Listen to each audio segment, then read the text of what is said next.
ಸಂಚಿಕೆಯಲ್ಲಿ ಏನಾಗ್ತಾ ಇದೆ ಅಂತ ನೋಡೋಣ. ಸಂಚಿಕೆ ಶುರುವಿನಲ್ಲಿ ಕಾಮತ್ ಅವರು ಭಾಗ್ಯ ಫಂಕ್ಷನ್ ಅಂತೂ ತುಂಬಾನೇ ಚೆನ್ನಾಗಾಯ್ತಮ್ಮ, ನೋಡು ಮದುವೆ ಇಷ್ಟೇ ಸರಳವಾಗಿ ಆಗ್ಬಿಟ್ರೆ ಸಾಕು ಅಂತ ಕಾಮತ್ ಅವರು ಹೇಳಿದ ತಕ್ಷಣ ಆಗ ಕುಸುಮ ಅವ್ರೂ ಕೂಡ ಹೌದು ಬಿಗ್ರೆ, ನಾವು ಕೂಡ ಇದೇ ತರನೇ ಯೋಚನೆ ಮಾಡ್ತಾ ಇದೀವಿ ಅಂತ ಕುಸುಮ ಹೇಳಿದ ತಕ್ಷಣ ಸರಿ ಆಯ್ತಮ್ಮ, ಹಾಗಾದ್ರೆ ನಾವಿನ್ನ ಹೊರಟ್ಬಿಡ್ತೀವಿ ಅಂತ ಕಾಮತ್ ಅವರು ಹೇಳಿದ ತಕ್ಷಣ ಆಗ ಸುನಂದ ಅವರು ಅದು ಬೀಗ್ರೆ ನಿಮ್ ತಂಗಿ ಊಟನೇ ಮಾಡಿಲ್ಲ ಅಂತ ಹೇಳ್ಬಿಡ್ತಾರೆ. ಆಗ ಕಾಮತ್ ಅವರು ಏನು ಇವಳು ಊಟನೇ ಮಾಡಿಲ್ವಾ, ಯಾಕೆ ಮೀನಾಕ್ಷಿ ಊಟ ಮಾಡಿಲ್ವಂತೆ, ಹೌದಾ ಅಂತ ಕೇಳಿದ ತಕ್ಷಣ ಹೌದು ಅಣ್ಣ, ಆದ್ರೆ ಯಾಕೋ ಹಸಿವಿರ್ಲಿಲ್ಲ, ಊಟ ಮಾಡಕ್ಕೆ ಅಂತ ಮನ್ಸೇನೆ ಇರ್ಲಿಲ್ಲ, ಅದಕ್ಕೆ ಊಟ ಮಾಡಿಲ್ಲ ಅಂತ ಹೇಳಿದ ತಕ್ಷಣ ಆಗ ಭಾಗ್ಯ ಬಂದ್ಕೊಂಡು ಅದು ಅದು ಅಂತ ಹೇಳಕ್ ಬರ್ತಾಳೆ. ನೋಡಮ್ಮ ಭಾಗ್ಯ, ಪರವಾಗಿಲ್ಲ ಬಿಡು, ಇವಳು ಅವಾಗವಾಗ ಉಪವಾಸ ವ್ರತ ಅದು ಇದು ಅಂತ ಮಾಡ್ತಾ ಇರ್ತಾಳೆ, ನೋಡು ನಿಮ್ ಕೈ ರುಚಿ ತಿನ್ನೋ ಯೋಗ್ಯತೆ ಅವಳಿಗಿಲ್ಲ, ಸರಿ ಬಿಟ್ಟಾಕು ಅಂತ ಕಾಮತ್ ಅವರು ಹೇಳ್ಬಿಡ್ತಾರೆ. ಆಗ ಸುನಂದ ಅವರು ಪೂಜನಿಗೆ ಸನ್ನೆ ಮಾಡ್ತಾರೆ, ಹೋಗಿ ಕಾಲಿಗೆ ಬಿದ್ದು ಆಶೀರ್ವಾದ ತಗೋ ಅಂತ. ಆಗ ಪೂಜನು ಕೂಡ ಮೀನಾಕ್ಷಿ ಕಾಲಿಗಂತ ಬೀಳೋಕಂತ ಬರ್ತಾಳೆ. ಆಗ ಮೀನಾಕ್ಷಿ ಕೋಪ ಮಾಡ್ಕೊಂಡು ಅಲ್ಲಿಂದ ಹೊರಟೋಗ್ಬಿಡ್ತಾಳೆ. ಆಗ ಬಾಕಿ ಉಳಿದವ್ರ ಕಾಲಿಗೆಲ್ಲ ಬೀಳ್ತಾಳೆ. ನೆಕ್ಸ್ಟ್ ಆದಿ ಕಾಲಿಗೆ ಬಂದ ತಕ್ಷಣ ಇಲ್ಲ ಇಲ್ಲ Pooja, you don't do this, I don't like it ಅಂತ ಹೇಳ್ಬಿಟ್ಟು ಅವನನ್ನು ಕೂಡ ಸೈಡಿಗೆ ಹೋಗ್ಬಿಡ್ತಾನೆ. ಆಗ ಕಾಮತ್ ಅವರು ಕಿಶನ್ಗೆ ಹೋಗ್ಬಿಟ್ಟು ನೀನನ್ನು ಕೂಡ ಆಶೀರ್ವಾದ ತಗೋ ಅಂತ ಹೇಳಿದ ತಕ್ಷಣ ಆಗ ಕಿಶನ್ ಕೂಡ ದೊಡ್ಡವ್ರೆಲ್ರಿಗೂ ಕೂಡ ಕಾಲಿಗೆ ಬಿದ್ಬಿಟ್ಟು ಆಶೀರ್ವಾದ ತಗೊಂಡ್ಬಿಡ್ತಾನೆ. ಆಗ ಕಾಮತ್ ಅವರು ಎಲ್ರನ್ನು ಕೂಡ ಅಲ್ಲಿಂದ ಹೋದ ತಕ್ಷಣ ಈ ಕಡೆ ಆದಿ ಮಾತ್ರ ನಿಧಾನಕ್ಕೆ ಭಾಗ್ಯ ಹತ್ರ ಬಂದ್ಕೊಂಡು ಭಾಗ್ಯ ತುಂಬಾನೇ ಖುಷಿ ಪಡ್ಬೇಡ, ನೋಡು ಈಗ ಆಗಿರೋದು ಖಾಲಿ ಎಂಗೇಜ್ಮೆಂಟ್ ಮಾತ್ರ, ಮದ್ವೆ ಆಗಕ್ಕೆ ನಾನ್ ಮಾತ್ರ ಯಾವ್ದೇ ಕಾರಣಕ್ಕೂ ಬಿಡಲ್ಲ ಅಂತ ಹೇಳ್ಬಿಟ್ಟು ಅಲ್ಲಿಂದ ಹೊರಟೋಗ್ಬಿಡ್ತಾನೆ. ಭಾಗ್ಯಗ್ ಮಾತ್ರ ತುಂಬಾನೇ ಶಾಕ್ ಆಗ್ತಾ ಇರುತ್ತೆ. ಇನ್ನ ಒಂದ್ ಕಡೆ ಭಾಗ್ಯನ್ ಮನೆ ಒಳಗಡೆ ಕೂತ್ಕೊಂಡು ಎಲ್ರು ಕೂಡ ಮಾತಾಡ್ತಾ ಇರ್ಬೇಕಾದ್ರೆ ಆಗ ಭಾಗ್ಯನ್ ತಂದೆ ಭಾಗ್ಯ ನಿನ್ನ ಹತ್ರ ನಾನು ಸ್ವಲ್ಪ ಮಾತಾಡ್ಬೇಕಮ್ಮ, ಆಚೆ ಬಾ ಅಂತ ಕರೆದ ತಕ್ಷಣ ಆಗ ಸುನಂದ ಅವರು ಏನ್ರಿ ನಿಮ್ಗೇನಾದ್ರೂ ಬುದ್ಧಿಗಿದ್ದಿ ಇದೆಯಾ, ಇವಾಗಷ್ಟೇ ಫಂಕ್ಷನ್ ಮುಗ್ದಿದೆ ನೋಡಿ, ಇನ್ನ ಮುಂದೆ ಆಗ್ಬೇಕಾಗಿರೋ ಕೆಲ್ಸನೂ ಕೂಡ ತುಂಬಾನೇ ಇದೆ, ಅದು ಅಲ್ಲದೆ ಭಾಗ್ಯ ಪಾಪ ಅಷ್ಟೊಂದ್ ಕೆಲಸ ಮಾಡಿದಾಳೆ, ಸ್ವಲ್ಪ ಸುಧಾರಿಸ್ಕೊಳ್ಳಿ ಅವಳು, ಆಮೇಲೆ ಮಾತಾಡಿರೋ ಅಂತ ಸುನಂದ ಹೇಳಿದ ತಕ್ಷಣ ನೋಡೆ ಮದುವೆ ಮುಂದಿನ ಶುಕ್ರವಾರ ಇರೋದಲ್ವಾ, ಮದುವೆ ಮಾತುಕತೆ ಬಗ್ಗೆನೆ ನಾನು ಭಾಗ್ಯನ ಹತ್ರ ಸ್ವಲ್ಪ ಮಾತಾಡ್ಬೇಕು, ಬಾರಮ್ಮ ಭಾಗ್ಯ ಅಂತ ಹೇಳ್ಕೊಂಡು ಭಾಗ್ಯನ ರೂಮಿಗೆ ಕರ್ಕೊಂಡು ಹೋಗ್ತಾರೆ. ಆಗ ಅಪ್ಪ ಏನಪ್ಪ ಮಾತಾಡ್ಬೇಕು ಅಂತ ಹೇಳಿದ್ರಲ್ಲ, ಏನಪ್ಪ ಅಂತ ಭಾಗ್ಯ ಕೇಳಿದ ತಕ್ಷಣ ನಿನಗ್ ಗೊತ್ತಿಲ್ಲದೆ ಇರೋದು ಏನಮ್ಮ ಇದೆ, ನೋಡಮ್ಮ ಇಲ್ಲಿ ಮದ್ವೆ ಆಗ್ಬೇಕು ಅನ್ನೋದಕ್ಕಿಂತ ಮದುವೆ ಆಗ್ಬಾರ್ದು ಅನ್ನೋ ವಿರೋಧನೆ ಜಾಸ್ತಿ ಇದೆ, ಇಂಥವ್ರ ಮಧ್ಯೆ ಪೂಜಾ ಆ ಮನೆಗೆ ಇವಾಗ ಮದ್ವೆ ಆಗಿ ಹೋದ್ರೆ ಅವಳು ಅಲ್ಲಿ ಸುಖವಾಗಿ ಇರ್ತಾಳ ಅಮ್ಮ ಅಂತ ಭಾಗ್ಯ ತಂದೆ ಕೇಳಿದ ತಕ್ಷಣ ಆಗ ಭಾಗ್ಯ ಅಂತೂ ಶಾಕ್ ಇಂದ ಹೌದಪ್ಪ ನನ್ಗೂ ಕೂಡ ಅದೇ ಯೋಚನೆ ಆಗ್ತಿದೆ, ಏನ್ ಮಾಡ್ಬೇಕು ಅಂತ ಗೊತ್ತಾಗ್ತಾ ಇಲ್ಲ ಅಂತ. ಆಗ ಭಾಗ್ಯ ಹೇಳಿದ ತಕ್ಷಣ ಹೌದಮ್ಮ ನೋಡು ಇಲ್ಲಿ ಇವಾಗ ಅವ್ರು ಬಂದಿದಾರಲ್ವಾ, ಇವತ್ತು ಎಂಗೇಜ್ಮೆಂಟ್ ದಿನನೇ ಅವರು ಎಷ್ಟೊಂದು ವಿರೋಧ ಮಾಡ್ತಿದ್ದಾರೆ, ಅವ್ರು ಎಷ್ಟೊಂದು ಕೊಂಕು ಚುಚ್ಚು ಮಾತಾಡ್ತಿದ್ದಾರೆ, ನಮ್ಗೆ ಎಷ್ಟೊಂದು ಅವಮಾನ ಮಾಡಿದಾರಂತ ನೀನೇನೆ ನೋಡ್ದ್ಯಲ್ವಾ, ನಾಳೆ ದಿನ ಒಂದ್ ವೇಳೆ ಮದ್ವೆ ಆದಿದ್ರೆ ಪೂಜೆಯಲ್ಲಿ ಸುಖವಾಗಿ ಸಂಸಾರ ಮಾಡಕ್ ಆಗುತ್ತಮ್ಮ ಅಂತ ಪೂಜಾ ತಂದೆ ಕೇಳಿದ ತಕ್ಷಣ ಹೌದಪ್ಪ ಇದ್ ಬಗ್ಗೆನು ನಾನು ಯೋಚನೆ ಮಾಡಿದೀನಿ, ಆದ್ರೆ ಇವಾಗ ನಮ್ಮ ಹತ್ರ ಏನ್ ಮಾಡಕ್ ಸಾಧ್ಯ ಅಪ್ಪ ಅಂತ ಭಾಗ್ಯ ಕೇಳಿದ ತಕ್ಷಣ ನೋಡಮ್ಮ ಇವಾಗ ಆಗಿರೋದು ಎಂಗೇಜ್ಮೆಂಟ್ ಮಾತ್ರ, ನೋಡು ಮದ್ವೆ ಆಗಕ್ಕೆ ಇನ್ನ ಸುಮಾರು ದಿನ ಬಾಕಿ ಇದೆಯಲ್ವಾ, ಈ ಮದ್ವೆನ ಇಲ್ಲಿಗೆನೆ ನಿಲ್ಸ್ಬಿಡೋಣ, ನಾನ್ ಮನೆಯವ್ರ ಹತ್ರ ಮಾತಾಡ್ತೀನಿ ಅಂತ ಹೇಳಿದ ತಕ್ಷಣ ಆಗ ಭಾಗ್ಯ ಮಾತ್ರ ಶಾಕ್ ಇಂದ ಅಪ್ಪ ಅಂತ ಕರಿತಾಳೆ. ಆಗ ಹೌದಮ್ಮ ಈ ಮದ್ವೆನ ಆದಷ್ಟು ಬೇಗ ನಿಲ್ಲಿಸ್ಬೇಕು, ಇಲ್ಲ ಅಂತಂದ್ರೆ ನೋಡು ಒಂದ್ ಮಗಳು ಜೀವನ ಅಂತೂ ನನ್ ಕಣ್ಣಾರೆ ಮುಂದೆನೆ ಹಾಳಾಗ್ಬಿಟ್ಟಿದೆ, ಇನ್ನ ಒಂದ್ ಮಗಳು ಜೀವನ ಹಾಳಾಗಕ್ಕೆ ನಾನ್ ಮಾತ್ರ ಯಾವ್ದೇ ಕಾರಣಕ್ಕೂ ಬಿಡಲ್ಲ, ಈ ಮದುವೆನ ನಿಲ್ಲಿಸ್ಲೇಬೇಕು, ಎಲ್ರ ಹತ್ರ ನಾನ್ ಮಾತಾಡ್ತೀನಿ ಅಂತ ಹೇಳ್ಬಿಟ್ಟು ಭಾಗ್ಯನ್ ತಂದೆ ಹೊರಗಡೆ ಬಂದ ತಕ್ಷಣ ಭಾಗ್ಯ ಮಾತ್ರ ಶಾಕ್ ಇಂದ ಅಲ್ಲೇ ನಿಂತ್ಕೊಂಡಿರ್ತಾಳೆ. ಈ ಕಡೆ ಕುಸುಮ ಮತ್ತೆ ಮನೆಯವರೆಲ್ಲ ಕೂತ್ಕೊಂಡು ಮಾತಾಡ್ತಾ ಇರ್ತಾರೆ. ನೋಡಿ ಇವತ್ ಫಂಕ್ಷನ್ ಅಂತೂ ಒಳ್ಳೆ ಹೂ ಎತ್ತದಾಗಾಯ್ತು, ಅಡ್ಗೆ ಅಂತೂ ತುಂಬಾನೇ ಚೆನ್ನಾಗಿತ್ತು ಅಲ್ವಾ ಅಂತ ಕುಸುಮ ಹೇಳ್ತಿರ್ಬೇಕಾದ್ರೆ ಹೌದು ಕಣೆ ಕುಸುಮ ನೋಡು ಅಡ್ಗೆ ಬೇರೆ ಚೆನ್ನಾಗಿತ್ತು ಅಂತ ಎಲ್ರನ್ನು ಕೂಡ ಹೊಗಳಿತ್ತು, ಕಾಮತ್ ಅವ್ರಂತೂ ಒಳ್ಳೆ ಚಪ್ಪರ್ಸ್ಕೊಂಡ್ ತಿಂತಾ ಇದ್ರು ಅಂತ. ಹಾಗೆ ಧರ್ಮ ಅವ್ರು ಹೇಳ್ತಿರ್ಬೇಕಾದ್ರೆ ನಾನು ನೋಡ್ದೆ ನೀವು ಕೂಡ ಸೊಸೆ ಮಾಡಿದ್ದು ಸ್ವೀಟ್ ಅಂತ ತಿಂದಿದ್ದು ಅಂತ ಕುಸುಮ ಬೈತಾ ಇರ್ಬೇಕಾದ್ರೆ ಇವತ್ತು ಒಂದಿನ ಅಲ್ವಾ ಬಿಡು ಕುಸುಮ ಅಂತ ಹೇಳ್ತಾರೆ.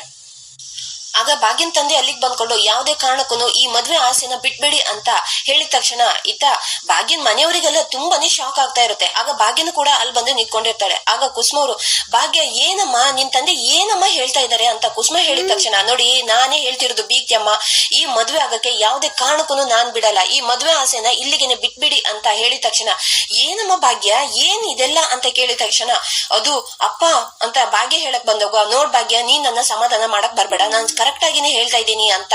ಹಾಗೆ ವಿಠಲಮೂರ್ತಿ ಭಾಗ್ಯನ್ ತಂದೆ ಹೇಳಿದ ತಕ್ಷಣ ಈ ಕಡೆ ಸುನಂದ ಮಾತ್ರ ಕೋಪ ಬಂದ್ಕೊಂಡು, ರೀ ನಿಮ್ಗೇನಾದ್ರೂ ಬುದ್ಧಿ ಇದೆಯೇನ್ರಿ? ಇವಾಗಷ್ಟೇ ನಾವು ಎಂಗೇಜ್ಮೆಂಟ್ ಮುಗಿಸ್ಕೊಂಡು ಕೂತ್ಕೊಂಡಿದೀವಿ, ಈಗ ನೀವು ಮದ್ವೆ ಆಗ ಮಾತ್ರ ಯಾವ್ದೇ ಕಾರಣಕ್ಕೂ ಸಾಧ್ಯ ಇಲ್ಲ ಅಂತಂದ್ರೆ ಏನ್ರಿ ನಿಮ್ ಮಾತಿನ ಅರ್ಥ ಏನು ಅಂತ.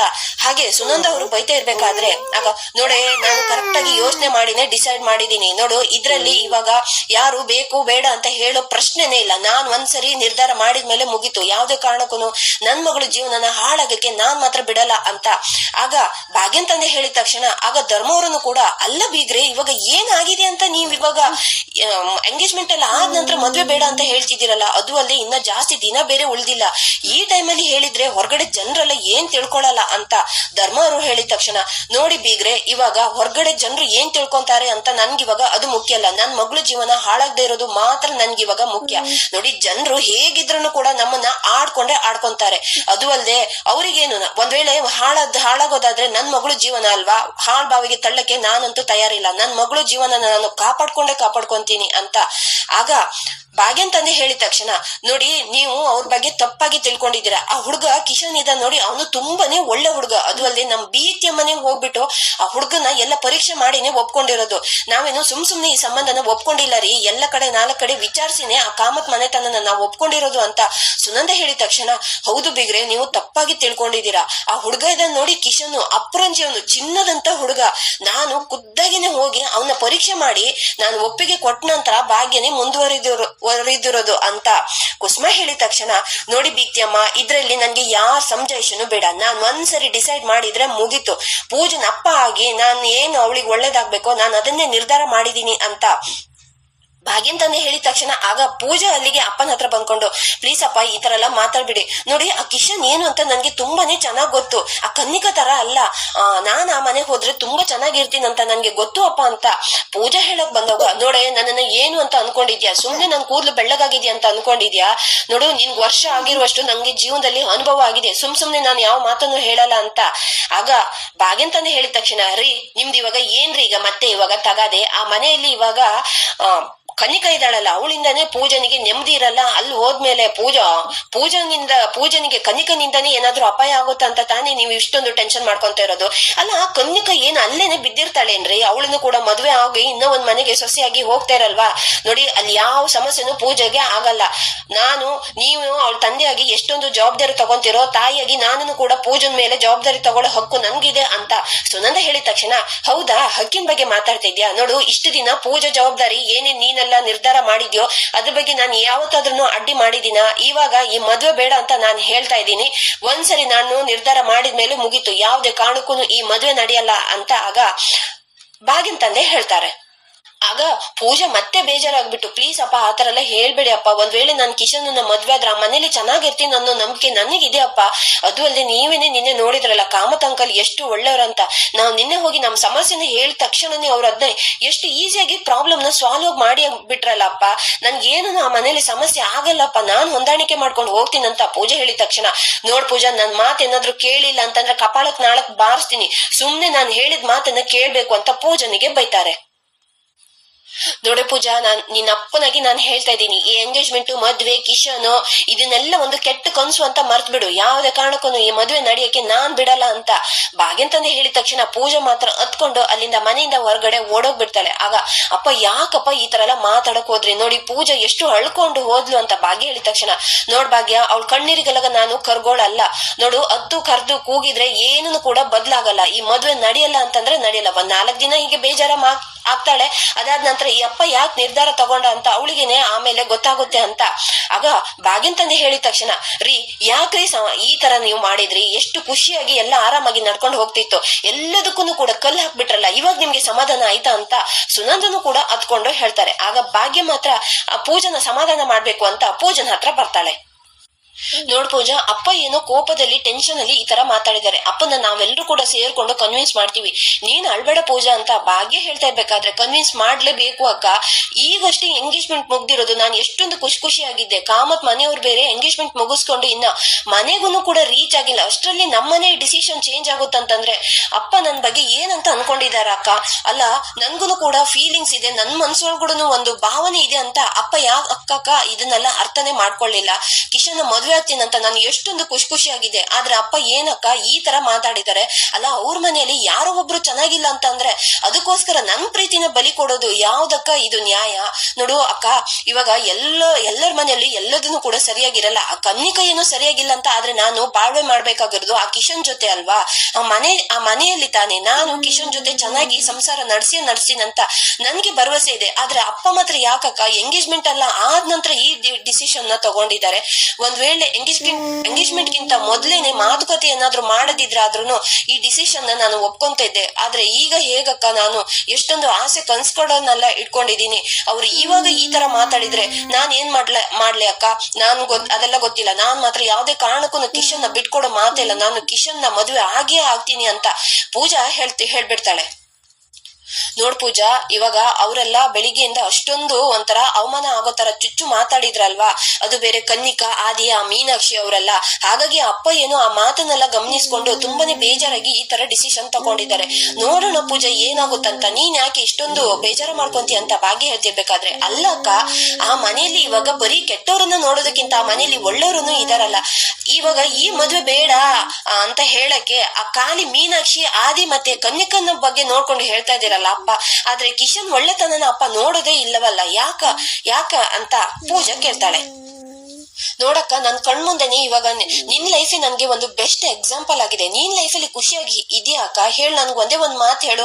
ಲೈಫಲ್ಲಿ ನೀನು ಎಷ್ಟೊಂದೆಲ್ಲ ಫೇಸ್ ಮಾಡಿಲ್ಲ. ನಾನ್ ನಿನ್ ತಂಗಿ ಅಕ್ಕ. ಡೈಲಿ ಅದನ್ನೆಲ್ಲ ನೋಡಿ ನಾನು ಕೂಡ ತುಂಬಾನೇ ಸ್ಟ್ರಾಂಗ್ ಆಗಿದ್ದೀನಿ. ಇವಾಗ ಆ ಮನೆ ಹೋದ ನಂತರ ನಾನು ಕಿಶನ್ ಜೊತೆ ತಾನೇ ಸಂಸಾರ ಮಾಡ್ಬೇಕಾಗಿರೋದು ಅಲ್ಲ. ಈ ಮದ್ವೆ ಆದ ನಂತರ ಅವ್ರನ್ನು ಕೂಡ ಕೆಟ್ಟವ್ರನ್ನು ಕೂಡ ಬದಲಾಗಬಹುದಲ್ವಾ? ನಾನು ಕಿಶನ್ ಮತ್ತೆ ಕಾಮತ್ ಅಂಕಲ್ ಸೇರ್ಕೊಂಡು ಅವ್ರನ್ನೆಲ್ಲ ಬದಲಾಗೋ ಹಾಗೆ ಮಾಡ್ತೀನಿ ಅನ್ನೋ ನಂಬಿಕೆ ನನಗಿದೆ ಅಕ್ಕ. ಪ್ಲೀಸ್ ನೀನಾದ್ರೂ ಕೂಡ ಅಪ್ಪನಿಗೆ ಹೇಳಕ್ಕ ಅಂತ ಪೂಜಾ ಹೇಳ್ತಿರ್ಬೇಕಾದ್ರೆ, ನೋಡು ಪೂಜಾ, ಅಪ್ಪ ಇವಾಗ ಏನೋ ಬೇಜಾರಲ್ಲಿ ಮಗಳು ಜೀವನ ಹಾಳಾಗ್ಬಾರ್ದು ಅನ್ನೋ ದುಃಖದಲ್ಲಿ ಈ ತರ ಎಲ್ಲ ಮಾತಾಡಿದ್ದಾರೆ. ಈ ಪ್ರಾಬ್ಲಮ್ ಅನ್ನೆಲ್ಲ ಇವಾಗ್ಲೇನು ಸಾಲ್ವ್ ಮಾಡ್ಕೋಬೇಕು. ಇಲ್ಲ ಅಂತಂದ್ರೆ ಮುಂದೆ ಇದು ತುಂಬಾ ದೊಡ್ಡದಾಗುತ್ತೆ, ನಮ್ ನಡುವೆನೆ ಒಂದು ಗೋಡೆ ಬೆಳೆದ್ಬಿಡುತ್ತೆ ಅಂತ ಭಾಗ್ಯ ಹೇಳಿದ ತಕ್ಷಣ, ಅಂದ್ರೆ ಏನಕ್ಕ ನಿನ್ ಮಾತಿನ ಅರ್ಥ ಏನು? ಅಂದ್ರೆ ನನ್ ಪ್ರೀತಿನೆಲ್ಲ ಅಪ್ಪನಿಗೋಸ್ಕರ ನಾನು ಬಲಿ ಕೊಡ್ಬೇಕು ಅಂತನ? ನಾನು ಇಷ್ಟು ದಿನ ಅದಕ್ಕೋಸ್ಕರನ ನಾನು ಕೃಷ್ಣನ್ನ ಮನ್ಸಾರೆ ಪ್ರೀತಿಸಿದ್ದು ಅಂತ. ಆಗ ಪೂಜೆ ಕೇಳ್ತಿರ್ಬೇಕಾದ್ರೆ, ಅಯ್ಯೋ ಪೂಜಾ, ಯಾಕೆ ಇಷ್ಟೊಂದು ನೀನು ಈ ತರ ಎಲ್ಲ ಮಾತಾಡ್ತಿದ್ಯಾ? ಎಲ್ಲಿ ನಾನು ಹಾಗಂತ ಹೇಳ್ದೆ ಅಂತ ಆಗ ಭಾಗ್ಯ ಹೇಳಕ್ ಬಂದವಾಗ, ನೋಡಕ್ಕ, ಆವತ್ತು ಫಸ್ಟ್ ಟೈಮ್ ಕಿಶನ್ ನನ್ಗೆ ಪ್ರಪೋಸ್ ಮಾಡ್ದವಾಗ ನಾನು ಯಾಕಕ್ಕ ಗೊತ್ತೇ ರಿಜೆಕ್ಟ್ ಮಾಡ್ದೆ? ಖಾಲಿ ನಿನ್ಗೋಸ್ಕರ. ನಾನು ನಿನ್ಗೆ ಮಾತು ಕೊಟ್ಟಿದ್ದೆ, ನೀನ್ ತೋರ್ಸೋ ಹುಡುಗನ್ನೇ ನಾನು ಮದ್ವೆ ಆಗೋದು ಅಂತ. ಮತ್ತೆ ನಾನೆಲ್ಲಾದ್ರೂ ಕಿಶನ್ ಪ್ರಪೋಸಲ್ ಅನ್ನ ಒಪ್ಕೊಂಡ್ ಬಿಟ್ರೆ ನಿನ್ ಮನ್ಸಿಗೆ ಎಲ್ಲಿ ಹರ್ಟ್ ಆಗುತ್ತೋ ಒಂದೇ ಒಂದ್ ಕಾರಣಕ್ಕೋಸ್ಕರ ಅವತ್ ನಾನು ರಿಜೆಕ್ಟ್ ಮಾಡ್ಬಿರೋದು. ಅದಾದ ನಂತರ ಅತ್ತೆ ಮತ್ತೆ ನೀವು ಎಲ್ಲರನ್ನು ಕೂಡ ಸೇರ್ಕೊಂಡು ನಿಧಾನಕ್ಕೆ ಅವನ್ನ ಟೆಸ್ಟ್ ಮಾಡ್ಬಿಟ್ಟು ನನ್ ಮನ್ಸಲ್ಲಿ ಕಿಶನ್ ಅನ್ನುವ ಪ್ರೀತಿ ಬೀಜನ ಹಾಗೆ ನೀವು ತಾನೇ ಬಿತ್ತಿರೋದು. ಅದು ಇವತ್ತು ದೊಡ್ಡ ಹೆಮ್ಮರ ಆಗ್ಬಿಟ್ಟಿದೆ ಅಕ್ಕ. ಇವಾಗ ನೀವು ಅದನ್ನ ಯಾವ್ದೋ ಒಂದು ಸಿಲ್ಲಿ ರೀಸನ್ ಕೊಟ್ಕೊಂಡು ಯಾವ್ದೇ ಕಾರಣಕ್ಕೂ ಈ ಮದ್ವೆ ಆಗಲ್ಲ, ಕಿಶನ್ ನ ಮರ್ತು ಬಿಡು ಅಂತಂದ್ರೆ ನಾನು ಹೆಂಗಕ್ಕ ಇವಾಗ ನಾನು ಅದನ್ನ ಮರೆಯಕ್ಕಾಗುತ್ತೆ ಅಂತ ಪೂಜಾ ಕೇಳ್ತಾ ಇರ್ತಾಳೆ. ಇಲ್ಲಿಗೆ ಈ ಸಂಚಿಕೆ ಮುಕ್ತಾಯವಾಗುತ್ತೆ. ವಿಡಿಯೋ ನೋಡಿದ್ದಕ್ಕಾಗಿ ಧನ್ಯವಾದ.